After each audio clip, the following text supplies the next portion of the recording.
Chef Buck here, and today we're going to bake up a very simple chocolate cherry cake with a very simple cherry topping. I got a little bit of flour, a bit of sugar, a little bit of cocoa powder, some cinnamon, a little bit of baking soda, and then this is the kicker right here. This is a little chili pepper, cayenne pepper, whatever kind of hot pepper you want, but just a little spicy spice to give that cake some oomph. Then we're just going to give them a quick stir, get them incorporated, and then we're going to add in our wet ingredients. So I got some water that I've had chilling in the fridge because you want to use cold water. So I'll toss that in here. I'm going to throw me in a little vanilla, and if you go a little bit over on vanilla, that's good. Some oil, bloop. And then I'm going to add in a little distilled vinegar, just some white vinegar. But this is going to interact with the baking soda and cause some sciencey stuff to go on. So now that we've got all our wet ingredients in here, we're just going to stir this around and incorporate the wet with the dry. Just stir it enough so that everything's wet. So once you get it stirred around and you don't see any more dry, then it's all set. Now we're going to take a cake pan.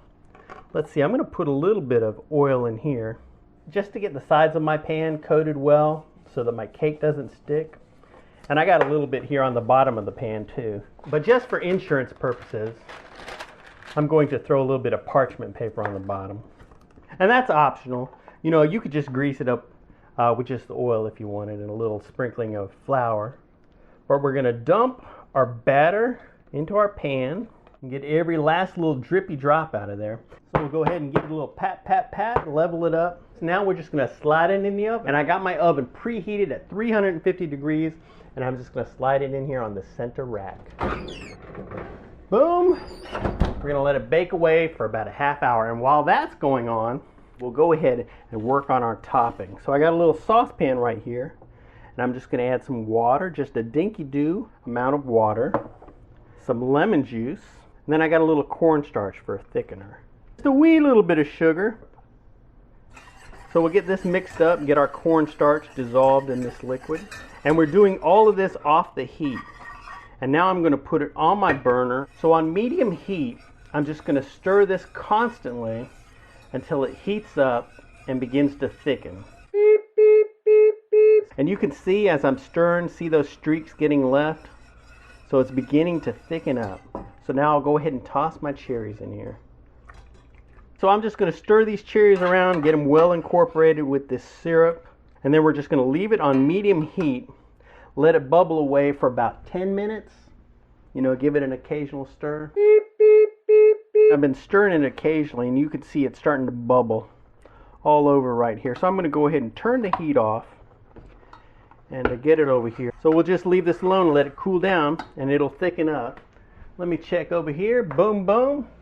So we have got 9 minutes left on our cake. That's how quick you can cook this sauce up. But we'll come back in about 10 minutes to check on our cake. Beep, beep, beep, beep. Get it out of here. Put it on a wire rack here. So I'm going to take a toothpick, put it in the center there. Bloop. Doesn't come out with any gloop on it. So it looks like it's done, but we're going to leave it alone. So we're going to wait till the pan's a little easier to handle, give it time to cool down, then we'll pop it out of this pan. Beep, beep, beep, beep. The pan's still warm, but I can handle it. I take a butter knife, and we'll run around and free it. Now I'm going to go ahead and take my cooling rack, and then we're just going to flip it over. I'll give it a little pat. We'll just pull our lid off of here. And it looks super duper.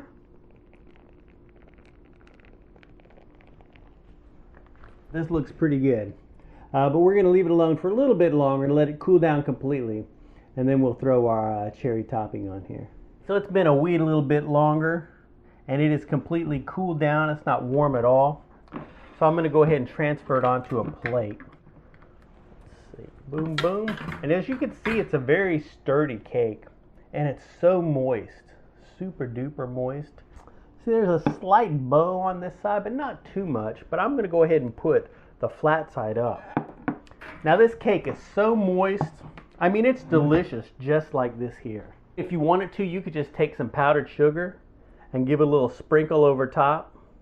You know, just put a dollop of cream on there. You could serve it like that. Since, you know, we're in the mood for a chocolate cherry cake, we're gonna go ahead and take our cherry topping and just throw it on our cake here. I'm not even gonna take it all the way to the edge. I'm just gonna take it sort of kind of to the edge so that with that powdered sugar, it looks extra fancy pants. I'm gonna take a little bit of Camera Girl's creme fraiche.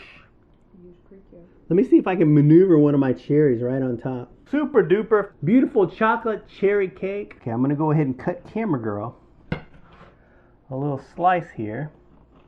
Put a little dollop of creme fraiche on there.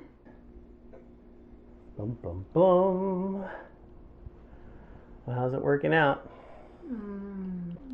You know, if you want to print this recipe, you can go over to myfoodchannel.com. We'll have all our recipes over there. For the creme fraiche, you know, I'll have it over on this recipe as well. Thanks for watching and subscribing, and we'll see you in the future. Bye-bye.